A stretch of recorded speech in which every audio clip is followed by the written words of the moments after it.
Ladies and gentlemen, today we're going to do a demonstration on the new RX Wrap tool for the Stylistic Wrap lens. Before we get to the demonstration, I do want to introduce you to this tool. Here you can see what the tool looks like just on the cover.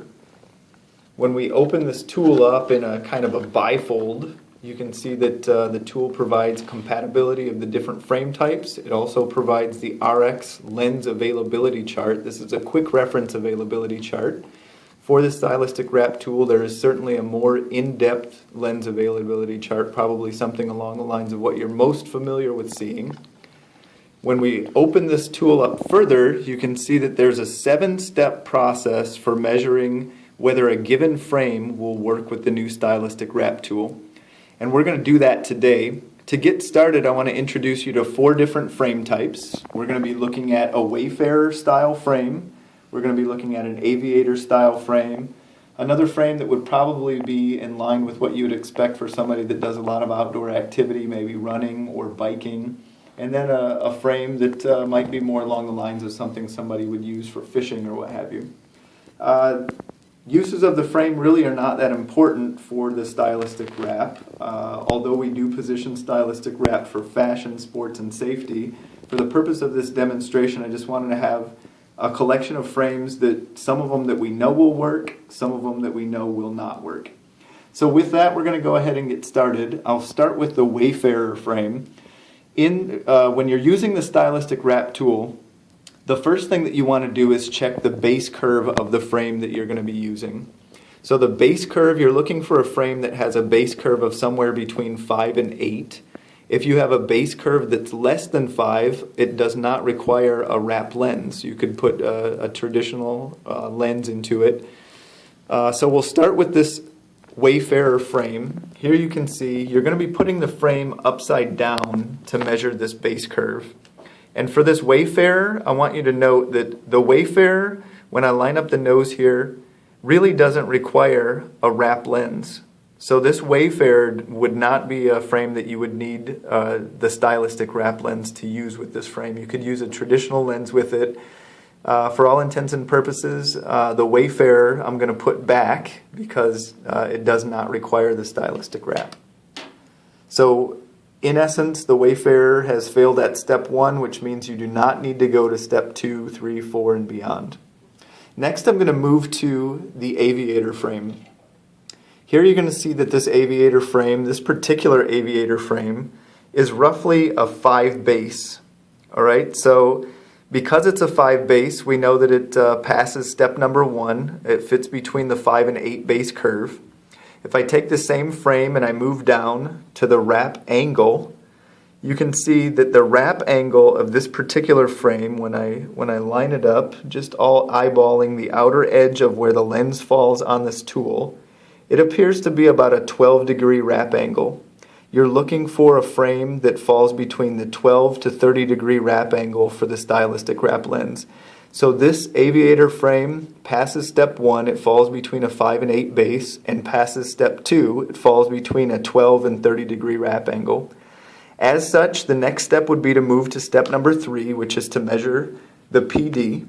Of course, if you're working with somebody that wants to put a progressive in here, you'll be measuring the fitting height. Once you take those measurements, you're going to move down here to the slide ruler measurement.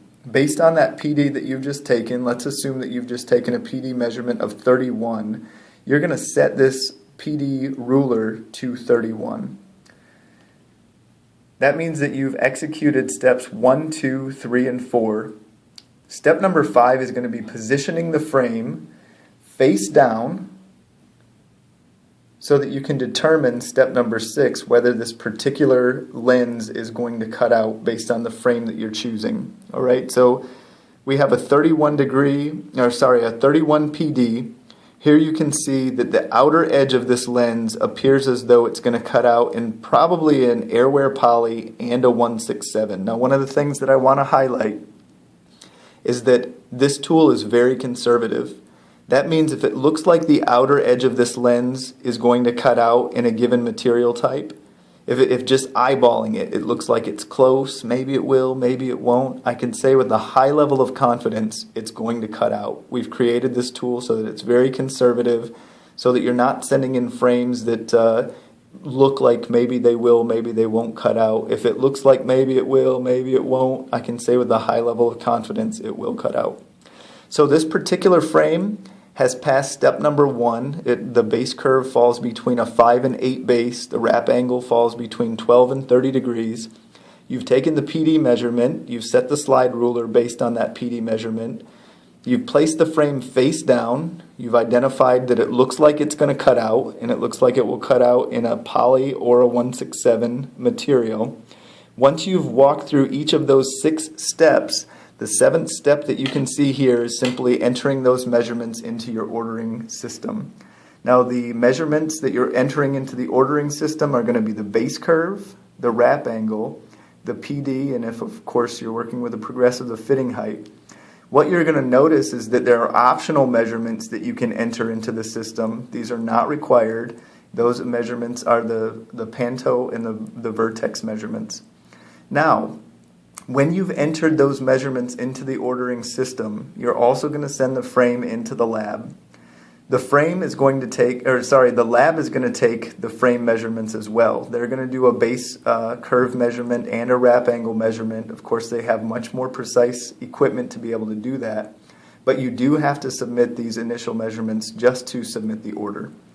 The next thing that I want to do is walk you through another frame. This particular frame is a frame that I would say is probably more for an active lifestyle. It has a much higher base curve here, you're going to see, than the previous frame that we just looked at. It looks like it's got about an 8 base. So an 8 base curve to this frame, it falls within the 5 to 8 base measurement. We'll move this frame down to the wrap angle measurement. And here again, we're looking for where the outer edge of this lens falls on this tool. All right, and it looks like the outer edge of this lens falls right around a 24-degree wrap angle. So that falls within the 12 to 30-degree wrap angle measurement requirement. Once you've passed step number 1 and step number 2, you're going to move down to step number 3, again measuring the PD and fitting height. You're going to set this ruler to whatever that measured PD is. Let's say that you've measured a 34 PD on this one. You're going to take the frame, place it face down, and here you can see this frame looks like it will cut out in probably a poly and a 167. So again, you're looking for where the outer edge of this frame falls, just kind of eyeballing it. You could send this into the lab with a high level of confidence that the lab would be able to produce the stylistic wrap lens for this particular frame. Alright, the last one that I want to do for you is a frame that I've already identified is not going to work. Basically, again, this frame meets the requirements as far as base curve. It's about an 8 base. If we move it down here to measure the wrap angle, you can see it's about a 22-degree wrap angle. Again, we're going to set these the measurement here to whatever we think it's going to be. Let's say it's going to be a 34. This particular frame is falling outside of the 167 area. Just eyeballing it, it's looking like it probably will not, it certainly won't cut out in the 150. It looks like it's not going to cut out in poly, and it's questionable at best whether it will cut out in 167.